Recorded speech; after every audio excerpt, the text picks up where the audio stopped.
Autre article. Un troll en pénitence 3 ans pour éviter 30 jours de tôle.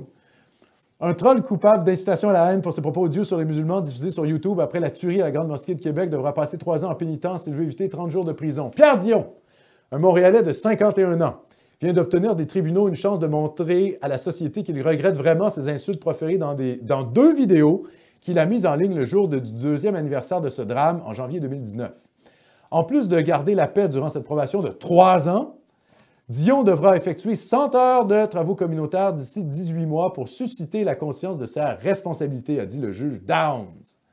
De plus, il a l'obligation de faire un don de 1 500 $ à un organisme de charité œuvrant auprès des musulmans. Il faut qu'il donne 1 500 $ à des islamistes. Oui, afin de contribuer à la réparation des torts causés aux victimes potentielles de cette communauté.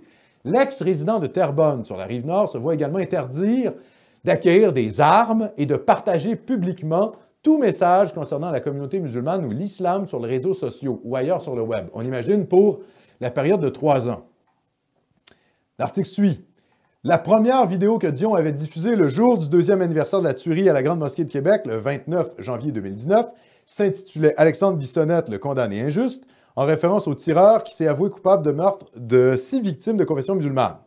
Criant à l'invasion, entre guillemets, Dion qualifiait d'un ton agressif les musulmans de, ouverture de guillemets, gang de dérangés et de, ouverture de guillemets, là c'est Dion qui parle, c'est pas moi, de race bâtard, tout en invitant le Québec à se réveiller, entre guillemets, et à mettre dehors, entre guillemets, toute cette marde-là. Fin de citation. Devant le juge Garneau, il avait dit regretter ses paroles, mais le magistrat trouvait que ses remords n'avaient pas l'air sincères trop.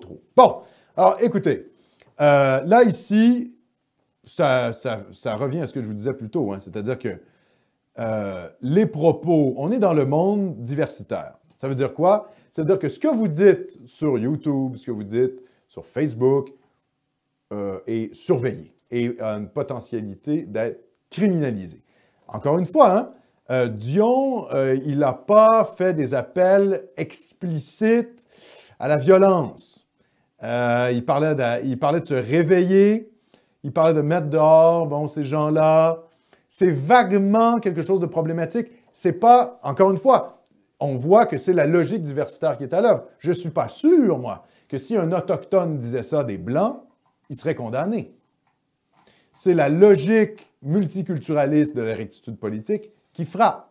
Dans tous les cas, nous vivons dans ce régime multiculturaliste-là, et nous, les nationalistes, on doit être intelligents. Hein? Il faut savoir finalement faire passer notre message sans se Pierre dionyser. Vous comprenez? Donc, il faut être au-dessus du panier. Il faut être brillant parce que la justice nous regarde. Hein? On le voit avec des types comme Hervé Ryssen. On le voit avec des types qui subissent des condamnations partout en Europe. Ici, c'est la même chose.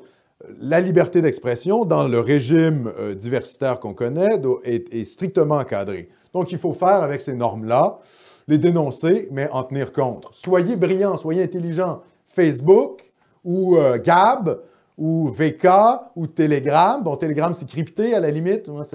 Ça protège plus l'identité, mais malgré tout ça, c'est pas dans votre salon, là. OK? Normalement, ce que vous devez exprimer, vous devez considérer que c'est sur la place publique.